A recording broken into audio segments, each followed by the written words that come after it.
हरे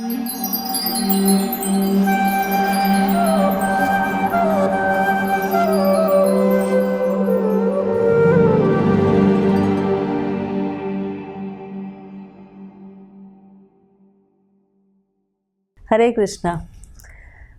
आप सब ने बिग फोर्स का नाम सुना होगा। ख़ासतौर पर अगर आप प्रोफेशनल हैं, आपने लॉ ग्रेजुएशन की है, या आप कंपनी सेक्रेटरी हैं, चार्टर्ड अकाउंटेंट हैं, एमबीए हैं, तो जब हम प्रोफेशनली क्वालिफाइड होते हैं तो हमारे दिमाग में एक सपना होता है कि बिग फोर से हमें जुड़ना है। बिग फोर यानी जो 4 बड़े इंस्टीट्यूशंस जिनकी हम बात कर रहे हैं कि या तो PwC से हम जुड़ेंगे, या डेलॉयट से जुड़ेंगे, या EY से जुड़ेंगे, या KPMG से जुड़ेंगे। तो ये बिग फोर्स जैसे ही हमारा प्रोफेशनल करियर शुरू होता है, हमारे सपनों में एक मुकाम, एक लक्ष्य बन जाता है। लेकिन अगर हम अपनी आम जिंदगी के बारे में सोचें तो इन बिग फोर्स के अलावा भी बहुत कुछ है जो बिग फोर्स की तरह हमारे जीवन से जुड़ा है और जिसके बिना हमारा अस्तित्व कहीं ना कहीं अधूरा है। जैसे हमारा जन्म होता है तो पहले जो बिग फोर जिनसे हम अपने आप को जोड़ सकते हैं वो है जन्म, मृत्यु, जरा, व्याधि। जन्म, मृत्यु, जरा, व्याधि का अर्थ है कि जन्म यानी हम जानते हैं बर्थ, उसके बाद death, old age and disease, ये 4 चीज़ें हमसे जुड़ जाती हैं। तो बर्थ का मतलब है जन्म। और अगर हम बात करें श्रीमद् भागवतम की, तो श्रीमद् भागवतम में बताया गया है कि जन्म जो है वो भी अपने आप में बहुत ही ज़्यादा पीड़ादायक होता है। और जन्म लेने की जो पीड़ा होती है उस समय हम सोचते हैं कि हम जब जन्म ले लेंगे तो हम भगवान से जुड़ेंगे। और बहुत सारे साइंटिस्ट हैं जो इस बारे में बहुत रिसर्च भी कर रहे हैं कि जन्म लेने के समय जो बच्चा होता है उसके दिमाग में क्या चलता है, या क्या उसकी मेंटालिटी होती है, या क्या वो सोच रहा होता है। तो वो सब श्रीमद् भागवतम के 3रे स्कंद में बताया गया है। मृत्यु हम सभी जानते हैं, मृत्यु यानी एक अटल सत्य कि जिसका भी जन्म हुआ है उसकी मृत्यु होगी ही होगी। और मृत्यु के समय गरुड़ पुराण में बताया गया है इतना पेन होता है, इतना दर्द होता है जितने कि 40,000 बिच्छू एक साथ डंक मार रहे हों। तो मृत्यु हमारे साथ जुड़ जाती है। उसके अलावा जरा, जरा यानी बुढ़ापा। हम कितनी भी कोशिश कर लें लेकिन बुढ़ापा तो आएगा ही आएगा। और चौथा बीमारियां, तो बीमारियों से भी हम बच नहीं सकते।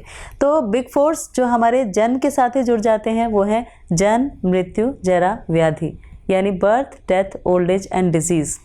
और जन्म लेने के बाद जो 4 काम हम करते हैं वो भी बिग फोर्स हैं। और वो बिग फोर्स हैं आहार, निद्रा, भय और मैथुन, यानी eating, mating, sleeping and defending. तो ये 4 बिग फोर्स जो हैं वो भी हम पूरी उम्र करते रहते हैं। आहार का मतलब खाना, निद्रा का मतलब सोना, भय का मतलब डर से अपनी रक्षा करना, और मैथुन मतलब सेक्स लाइफ। तो ये 4 चीज़ें हम 84 लाख जो स्पीसीज़ हैं उसमें घूमते हुए करते रहते हैं। और ये जो 4 चीज़ें हैं अगर हम सिर्फ यही करते रहते हैं तो इसका मतलब हम में और जो जानवर हैं उनमें कोई डिफरेंस नहीं है। इसीलिए इन 4 चीज़ों से हमें बचना चाहिए। बचना चाहिए मतलब कि इन 4 चीज़ों के अलावा हमें ये सोचना चाहिए कि हमारी लाइफ का पर्पस क्या है, हमारी लाइफ का उद्देश्य क्या है। क्योंकि ये 4 चीज़ें तो 84 लाख स्पीसीज़ में सभी करते हैं, बाकी जीव जंतु भी करते हैं। लेकिन मनुष्य होने का मतलब है कि इन 4 चीज़ों से ऊपर भी हम सोचें, ये सोचें कि हम क्यों स्पेशल हैं, हम क्यों इंटेलिजेंट हैं, क्यों हमारी जो पोजीशन है इस पृथ्वी पर, हमारी जो अस्तित्व है इस पृथ्वी पर वो बाकी जीव जंतुओं से कहीं ज़्यादा इम्पॉर्टेंट है, बड़ा है, और हम सब पे अपना आधिपत्य जमा सकते हैं। तो ये सोचना बहुत ज़रूरी है। और हितोपदेश में बताया गया है आहार, निद्रा, भय, मैथुनम च सामान्यम एतत् पशुभिर नरानम धर्मो हि तेषा अधिको विशेषो धर्मेन ही न पशुभिर समानम, कि अगर हमने धर्म का पालन नहीं किया तो हम पशु के समान हैं, क्योंकि फिर हम यही 4 काम करते रहते हैं, यानी आहार, निद्रा, भय और मैथुन। तो अपने आप को स्पेशल बनाने के लिए हमें धर्म से जुड़ना होगा। और धर्म का अर्थ ये बिल्कुल भी नहीं है कि हम हिंदू हों, मुसलमान हों, सिख हों या ईसाई हों। धर्म का अर्थ क्या है? धर्म का सिंपल सा अर्थ है कि जो हमारी नेचुरल टेंडेंसी है, जो हमारी प्राकृतिक अवस्था है उसमें वापस पहुंचना। और प्राकृतिक अवस्था है कि हम भगवान के दास हैं और हमें उनकी सेवा करनी चाहिए, और उस सेवा से ही हमें आनंद मिलता है, हमें संतुष्टि मिलती है। तो सिर्फ इतना ही करना है। जैसे कि अगर हम बात करें चीनी की, तो चीनी का धर्म है मीठा करना, यानी मिठास। अगर हम नमक की बात करें तो नमक का धर्म होता है किसी भी चीज़ को खट्टा करना। और अगर हम अग्नि की बात करें तो अग्नि का धर्म होता है हर चीज़ को जला देना। अगर वो अपना अपना धर्म छोड़ दें तो उनके अस्तित्व पे एक प्रश्न चिन्ह लग जाता है। इसलिए हमें भी अपने धर्म का पालन करना चाहिए, यानी ईश्वर की सेवा, उनसे जुड़ना, ये हमारा धर्म है मनुष्य होने के नाते। और अगर आप देखें तो हमारे जो धार्मिक ग्रंथ हैं वो भी मुख्यतः 4 भागों में ही विभाजित हैं, यानी फिर बिग फोर्स हमारी लाइफ में आ जाता है। और ये जो बिग फोर्स हैं जिनकी हम बात कर रहे हैं, जो धार्मिक ग्रंथों की बात कर रहे हैं, उनमें श्रीमद् भगवद गीता और होली बाइबल, कुरान और गुरु ग्रंथ साहिब, ये चारों जो हैं ये मेनली सारे संसार में इन चारों को हम धर्म ग्रंथ के रूप में देखते हैं मुख्यतः। वैसे तो और भी बहुत सारे हैं। अब जैसे कि होली बाइबल में कहा गया है love thy God with all thy soul with all thy might, और कुरान में भी कहा गया है कि अल्लाह के 99 नामों को हमें पुकारना चाहिए। गुरु ग्रंथ साहब में कहा गया है कि नाम जपो जी ऐसो ऐसो, ध्रुव प्रहलाद जपो जी जैसो। और श्रीमद् भगवद गीता में भी कहा गया है सततम कीर्तयन्तो माम यतन्ताश्च दृढ़व्रता नमस्सन्तश्च माम भक्त्या नित्ययुक्ता उपासते, यानी हमें भगवान का नाम लेना चाहिए, सतत कीर्तन करना चाहिए, जैसा कि सभी धार्मिक ग्रंथों में कहा गया है। तो सभी धार्मिक ग्रंथों का एक ही उद्देश्य है कि हम भगवान से जुड़ें, उनसे प्रेम करें, उनसे कनेक्ट हों, और ये बहुत इम्पॉर्टेंट है, बहुत ज़रूरी है हमारे जीवन के लिए। सच कहें तो जब हम भगवान से जुड़ने की बात करते हैं, किसी भी तरह से जुड़ते हैं, तो भी हमारे पास 4 ही कारण होते हैं। यानी 4 कारण कौन से? वो भी बिग फोर्स ही हैं कि धर्म, अर्थ, काम और मोक्ष। कि जब हम धार्मिक होंगे, यानी जब हम भगवान से जुड़ेंगे, तो धर्म का पालन करने की वजह से अर्थ यानी इकोनॉमिक डेवलपमेंट होगा। इकोनॉमिक डेवलपमेंट होगा तो काम, तो हम इंद्रिय तृप्ति कर सकते हैं, अपना सेंस ग्रेटिफिकेशन कर सकते हैं, और धीरे धीरे धीरे फिर हम मोक्ष के बारे में सोचना शुरू करते हैं। और इंटरेस्टिंग बात यह है कि भगवद गीता में बताया गया है कि 4 तरह के लोग भगवान की शरण में कभी भी नहीं आते। भगवान कहते हैं नामम दुष्कृतनो मूढ़ा प्रपदन्ते नराधमा मया प्रहर्त ज्ञाना आसुरम भावमाश्रिता, कि जो लोग सिर्फ अपनी इंद्रिय तृप्ति में लगे रहते हैं, 24 घंटे अपने शरीर के लिए काम करते हैं, या जो लोग भगवान के अस्तित्व को नकार देते हैं, या जिनका ज्ञान माया के द्वारा हर लिया जाता है, या जो अपने आप को ही सब कुछ समझते हैं, वो कभी भगवान की शरण में नहीं जाते। और 4 तरह के लोग हैं जो हमेशा भगवान की शरण ग्रहण करते हैं, और ये 4 तरह के लोग हैं चतुर्विधा भजन्ते माम जना सुकृतनो अर्जुना आर्तो अर्थार्थो जिज्ञासु ज्ञानी च भरतर्षभा, कि जो दुखी हैं, जो धन की इच्छा करते हैं, जो जिज्ञासु प्रवृत्ति के हैं, यानी जानना चाहते हैं भगवान के बारे में, और जो ज्ञानी हैं वो भगवान की शरण ग्रहण करते हैं। तो देखिए बिग फोर्स हमारी लाइफ में कितना इम्पोर्टेंट है, यानी हर फेज़ में, हर जगह पर 4 जो है वो हमारी लाइफ को बहुत इन्फ्लुएंस करता है, बहुत प्रभाव डालता है हमारी लाइफ पे। अगर हम देखें तो हमारे जो वेद हैं वो भी 4 भागों में बटे हुए हैं। 4 भाग कौन से हैं? यजुर्वेद, अथर्ववेद, सामवेद और ऋग्वेद। और अगर हम बात करें अपने जीवन की, कि हम आज जिस परिवेश में जी रहे हैं, जिस तरह के जीवन को हम जीवन शैली को अपना रहे हैं, उसमें भी 4 ही ऐसे शब्द हैं जो हमारे जीवन को प्रभावित करते हैं, या जिनकी वजह से हमारा जीवन किसी एक दिशा में चला जाता है, और वो है कट थ्रोट कॉम्पिटिशन, और दूसरों से जेलस करना, दूसरों से ईर्ष्या करना। उसके लिए 4 शब्द जो हम बात कर रहे हैं वो है मैं, मेरा, तू और तेरा। सोचिए अगर ये जो शब्द हैं हमारे जीवन से निकल जाएं तो जीवन कितना सरल हो जाएगा, कितना सिंपल हो जाएगा। तो फिर से ये बिग फोर्स हमारी लाइफ में आ गए। अब अगर हम बात करें कि हम हेल्दी रहना चाहते हैं, हम पीसफुल रहना चाहते हैं, यानी हम शांतिपूर्वक अपना जीवन बिताना चाहते हैं, और हम नहीं चाहते कि हमें कोई बीमारी हो, हम बिल्कुल हेल्दी रहें, तो भी हमें बिग फोर्स का ही सहारा लेना पड़ता है।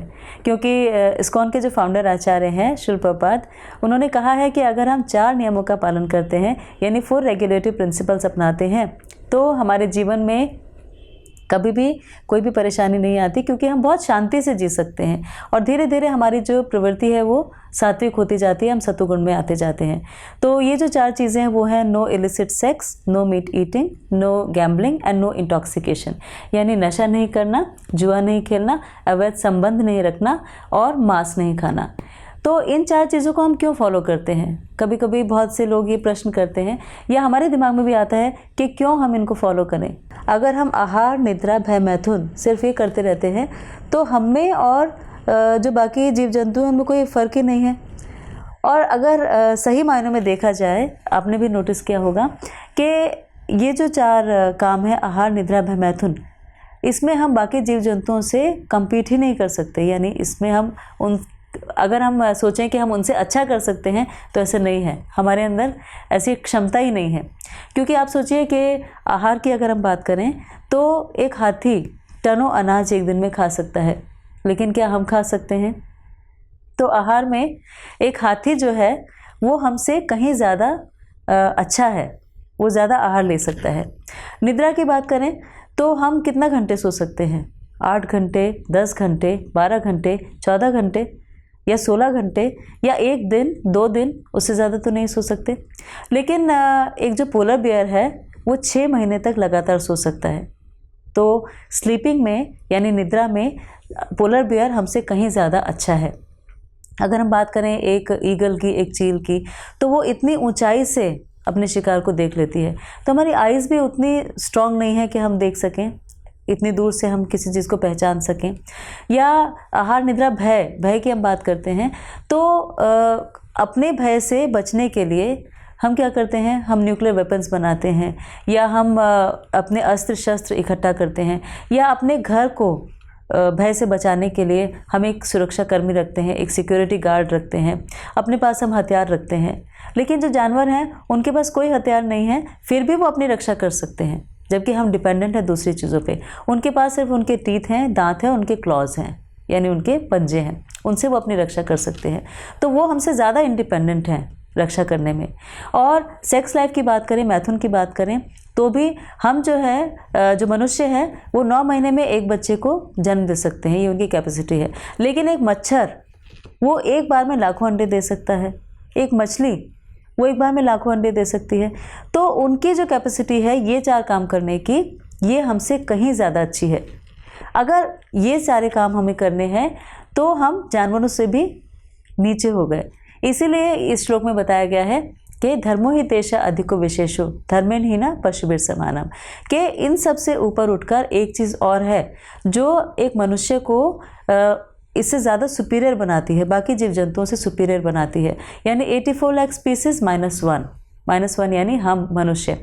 वैसे तो मनुष्य जो हैं वो बताए गए हैं 4 लाख तरह के हैं, जो श्रीमद् भागवतम में वर्णन आता है कि जलजा नैव लक्षानि स्थावर लक्ष्मींशति कृम्यो रुद्र सांख्य का पक्षिनाम 10 लक्षणम 63 लक्षानि पार्श्वा चतुर्लक्षानि मनुष्य, के 4 लाख तरह के मनुष्य होते हैं। जलजा नैव लक्षानि यानी 9 लाख जलचर हैं। तो इस तरह से 84 लाख का जो कैटेगराइजेशन है वो किया गया है। तो अगर हम मनुष्य होने के बाद अगर सिर्फ ये 4 काम करते रहते हैं, यानी आहार, निद्रा, भय, मैथुन, तो हम जो बाकी जीव जंतु हैं उनसे सुपीरियर नहीं है, बल्कि उनकी बराबरी भी नहीं कर पा रहे हैं। इसलिए ये बिग फोर्स जो है वो हमें उनसे ऊंचा नहीं बनाते, बल्कि इसमें हमें एक चीज़ और जोड़नी पड़ती है, और वो है धर्म, जिसके बारे में हम बात कर रहे हैं। अब आप देखिए, अगर हम मीट ईटिंग नहीं करते यानी मांस नहीं खाते तो हमारे अंदर दया बढ़ती जाती है। अगर हम अवैध संबंध नहीं रखते तो हमारे अंदर पवित्रता आ जाती है। अगर हम इंटॉक्सिकेशन नहीं करते, नशा नहीं करते, तो हम तप कर सकते हैं। और अगर हम गैम्बलिंग नहीं करते तो हम सत्यता को अपना सकते हैं। गैम्बलिंग यानी जुआ नहीं खेलते। तो फिर 4 चीज़ें जो हैं, यानी दया, सत्यता, पवित्रता और तप, ये 4 चीज़ें जो हैं वो धर्म के स्तंभ हैं। और अगर ऐसा हम अपनाने लग जाते हैं, हम अपने परिवार में इसको अपनाते हैं और ख़ुद अपनाते हैं, तो धीरे धीरे हमारी प्रवृत्ति इतनी सात्विक हो जाती है कि कलयुग के जो दुष्प्रवृत्तियां हैं उनका प्रभाव हमारे ऊपर से ख़त्म हो जाता है और हम एक बहुत अच्छा जीवन बिता सकते हैं। हमारी डिस्क्रिशनरी पावर बढ़ जाती है, यानी हम इस बात को समझ सकते हैं कि क्या हमारे लिए ठीक है और क्या गलत है। और अगर आप चाहते हैं कि आप सबके बीच में बहुत पॉपुलर हों, सब लोग आपसे बहुत प्रेम करें और सब आपका बहुत ध्यान रखें, तो भी आपको 4 शब्दों का सहारा लेना पड़ेगा, यानी बिग फोर्स फिर से बहुत इंपॉर्टेंट है। और वो बिग फोर्स जो है वो चैतन्य महाप्रभु ने दिए श्री शिक्षाष्टक में। उन्होंने कहा त्रिनादपि सुनिचेन तरुरपि सहिष्णुना अमानिना मानदेन कीर्तने सदाहरि। यानी त्रिनादपि सुनिचेन का मतलब होता है कि अपने आप को घास के तिनके से भी ज़्यादा तुच्छ समझना। त्रिनादपि सुनिचेन तरुरपि सहिष्णुना, तरुरपि सहिष्णुना का मतलब होता है एक वृक्ष से भी ज़्यादा सहनशील होना। और अमानिना मानदेन, इसका अर्थ है कि अपने मान सम्मान की इच्छा नहीं करना, बल्कि दूसरों को हमेशा मान सम्मान देने के लिए तैयार रहना। और कीर्तने सदाहरि यानी भगवान से हमेशा कनेक्टेड रहना, जुड़े रहना। तो पूरा जीवन अगर हम देखें तो ये बिग फोर्स हमारा कभी भी साथ नहीं छोड़ते, हमेशा हमसे जुड़े रहते हैं। और मृत्यु के समय भी सोचिए ना कि 4 कंधे होते हैं जिनका हम इंतज़ार करते हैं कि कोई 4 कंधे हमें मिल जाएं। इसीलिए अगली बार जब आपके दिमाग में ये आए कि बिग फोर्स यानी 4 बड़े इंस्टीट्यूशंस जिनसे हमें जुड़ना चाहिए, जो हमारे प्रोफेशनल करियर के लिए ज़रूरी है, जो हमारे प्रगति के लिए ज़रूरी है, हमारे प्रोफेशन के लिए ज़रूरी है, तो उनको सोचने की बजाय ये सोचिएगा कि ये जो बिग फोर्स हैं जिनके बारे में हमने बात की, यानी जन्म मृत्यु जरा व्याधि, आहार निद्रा भय मैथुन, या जो धार्मिक ग्रंथ हैं गुरु ग्रंथ साहब, होली बाइबल, कुरान, भगवद गीता, या हमारे 4 वेद जिनके बारे में हमने अभी बात की, या 4 प्रवृत्तियाँ जैसे कि no illicit sex, no meat eating, no gambling and no intoxication, या 4 तरह से अपनी मेंटल टेंडेंसी को चेंज करना कि त्रिनादपि सुनिचेन तरुरपि सहिष्णुना अमानिना मानदेन कीर्तने सदाहरि। तो इनके बारे में ज़रूर सोचेगा, क्योंकि इनके बारे में सोचेंगे तो जीवन की सार्थकता को, जीवन के मूल्य को, जीवन के लक्ष्य को हम समझ पाएंगे। और जब समझ पाएंगे तो ही हम उसके लिए काम करना शुरू करेंगे। बिग फोर्स को अगर आप देखें तो हमारे जो युग हैं वो भी 4 भागों में बटे हुए हैं या डिवाइडेड हैं, सतयुग, त्रेता, द्वापर और कलयुग। अब चारों जो ये थे युग थे, इनमें अलग अलग तरीके से भगवान से कनेक्टिविटी होती थी। यानी कभी ऐसा नहीं हुआ कि हम जो इंसान हैं कभी भी भगवान से, परमात्मा से, ईश्वर से जुड़े ना हो, लेकिन अलग अलग तरीके हम अपनाते थे। जैसे कि अगर हम बात करें सतयुग की, तो सतयुग में हमारी जो आयु थी वो थी 1 लाख साल। तो उस समय में 1 लाख साल जब हम जी रहे हैं तो 1 लाख साल तक जीने में ये बहुत आसान था कि 60-70 हज़ार साल तक तपस्या की जाए। इसीलिए सतयुग में भगवान की प्राप्ति के लिए लोग बहुत ज़्यादा तपस्या करते थे। उसके बाद त्रेता युग में जैसे कि भगवान राम जब थे उन्होंने अश्वमेध यज्ञ किया, तो अश्वमेध यज्ञ या बाकी सारे यज्ञ बहुत ज़्यादा होते थे। इसीलिए उस समय यज्ञ का बहुत प्रभाव था और हर कार्य के लिए, हर अच्छे काम के लिए यज्ञ होते थे। लेकिन उसके बाद जब द्वापर आया, द्वापर में फिर ये विधि बदली और दान बहुत देते थे लोग। अब जब दान देते तो आपको पता है कि जब भगवान का जन्म हुआ, भगवान की छठी मनाई गई, तो नंद महाराज ने 20 लाख गाय दान दी, वो भी सोने के सींग मढ़े हुए थे उनके, और हर एकादशी पे वो 1 लाख गाय दान करते थे। तो इतना ज़्यादा दान का महत्व था। और उस समय बहुत ज़्यादा ऑपुलेंस भी थी, बहुत ज़्यादा ऐश्वर्य भी था, इसीलिए भी दान हो सकता था। लेकिन जब कलयुग की शुरुआत हुई तो हमारी आयु क्योंकि कम रह गई थी, सिर्फ 100 साल रह गई थी। सतयुग में हमने आपसे कहा कि 1 लाख साल हमारी आयु होती थी। उसके बाद जब त्रेता आया तो 10,000 साल, हर युग के चेंज होने में हमारी आयु कम हो जाती है। फिर द्वापर आया तो 1000 साल, और जब कलयुग आया तो 100 साल।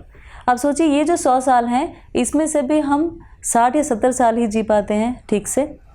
मतलब एवरेज एज जो हमारी है वो 60 या 70 हज़ार साल ही 70 साल ही रह गई है। तो इसमें कितना मुश्किल है कि हम ये सोचें कि हम तपस्या करें या हम यज्ञ करें या हम दान दें, क्योंकि अब इतना भी हमारे पास फाइनेंशियली हम इतने टाइट होते हैं कि अपने परिवार को पाल लें, यही बहुत बड़ी बात होती है। तो कहाँ दान दे पाएंगे। तपस्या इसलिए नहीं कर सकते क्योंकि 100 साल की आयु में जब हम हमारा जो एनर्जी लेवल है वो 60 साल या 70 साल में थोड़ा सा डिप्लीट होने लगता है, कम होने लगता है। तो इसीलिए तपस्या भी नहीं हो सकती। यज्ञ करना भी मुश्किल है क्योंकि हवन सामग्री शुद्ध मिलना बहुत मुश्किल हो गया है, और उतना अच्छा उच्चारण कर पाना जो हमारे धर्म ग्रंथ हैं उनसे, वो भी बहुत मुश्किल है, इसीलिए वो भी नहीं हो पाएगा। तो कलयुग में एक बहुत आसान तरीका बताया, हमारे जो शास्त्र हैं उनमें बताया गया कि सिर्फ़ और सिर्फ अगर हम भगवान का नाम लेते हैं तो हम भगवान से कनेक्ट हो जाते हैं, भगवान से जुड़ जाते हैं।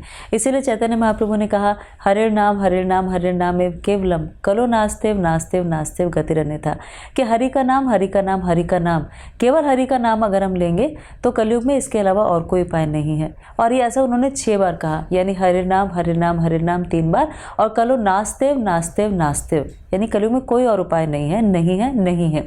और ऐसा नहीं है कि ये सिर्फ जो है सनातन धर्म उसी में बताया गया है या शास्त्रों में लिखा है।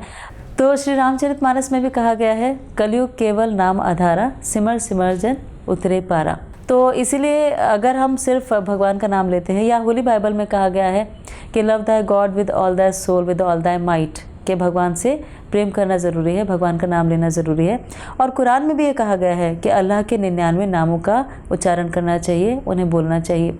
इसीलिए अगर हम सिर्फ भगवान का नाम लेते हैं, और भगवद गीता में भी यही कहा गया है, सततम कीर्तयन्तो माम यतन्ताश्च दृढ़व्रता नमस्यन्तश्च माम भक्त्या नित्ययुक्ता उपासते। या ये भी कहा गया है, नाम विनु कली काले नाहि अर्थम सर्व मंत्र सार नाम ए शास्त्र मर्म। ऐसा चैतन्य चरितामृत में कहा गया है कि केवल नाम ही है जो हमें लेना है भगवान का, इसके अलावा हमें कुछ भी नहीं करना। और इन सब से सिर्फ नाम लेने से ही हम भगवान का प्रेम प्राप्त कर सकते हैं। तो ना हमें तपस्या की ज़रूरत है, ना हमें यज्ञ करने की ज़रूरत है, ना हमें दान देने की ज़रूरत है। केवल और केवल अगर हम भगवान का नाम लेते हैं, पूरे मन से लेते हैं, तो हम भगवान के प्रेम को बहुत आसानी से प्राप्त कर सकते हैं। और बिग फोर्स में एक और चीज़ जो आपने शायद ना सोची हो या दिमाग में ना आई हो, वो ये कि हमारी जो 100 साल की आयु है वो भी 4 भागों में बटी हुई है, यानी बिग फोर्स में। और वो बिग फोर्स हैं वर्णाश्रम धर्म में दिए गए हैं, ब्रह्मचार्य, गृहस्थ, वानप्रस्थ और संन्यास। तो ब्रह्मचार्य का मतलब कि पहले 25 साल जो हमारे जीवन के होते हैं, वो 25 साल हमें भगवान के बारे में जानने के लिए और नॉलेज के लिए दिए गए हैं, जब हमें ब्रह्मचार्य का पालन करना होता है। उसके बाद गृहस्थ आश्रम आता है। गृहस्थ आश्रम का मतलब कि हम एक फैमिली बनाएं और उस फैमिली में हम अपनी जो भगवान से कनेक्ट होने की विधि है उसको अपनाएं, यानी कृष्ण कॉन्शियस हों। उसके बाद वानप्रस्थ का अर्थ है कि जो कुछ भी हमारी फैमिली है उससे धीरे धीरे हमें डिटैच होना शुरू हो जाना चाहिए, और हमें सोचना चाहिए कि जीवन का लक्ष्य जो है वो सिर्फ गृहस्थी नहीं है, बल्कि भगवान से जुड़ना है, और उसके लिए और सीरियस और सिंसियर हो जाना चाहिए। जैसे कि हम रिटायर हो जाते हैं, और रिटायर होने के बाद में बजाय कि एक और टायर हम अपनी लाइफ में जोड़ लें, अच्छा ये होगा कि हम सारे अपने अटैचमेंट्स को धीरे धीरे कम करना शुरू कर दें। जैसे अपना बिजनेस अपने बच्चों को दे दें, अपनी जो गृहस्थी है वो अपनी फैमिली को पास ऑन कर दें, और धीरे धीरे हमारा अटैचमेंट इन सब चीज़ों की बजाय भगवान से होना ज़रूरी है। और संन्यास यानी जब हम पूरी तरह से भगवान के प्रति समर्पित हो जाए, तो हमारा जीवन जो है वो सही मायनों में सार्थक माना जा सकता है। इस तरह से ये जो बिग फोर्स हैं ये हमारी लाइफ से हमेशा जुड़े ही रहते हैं। धन्यवाद। हरे कृष्णा।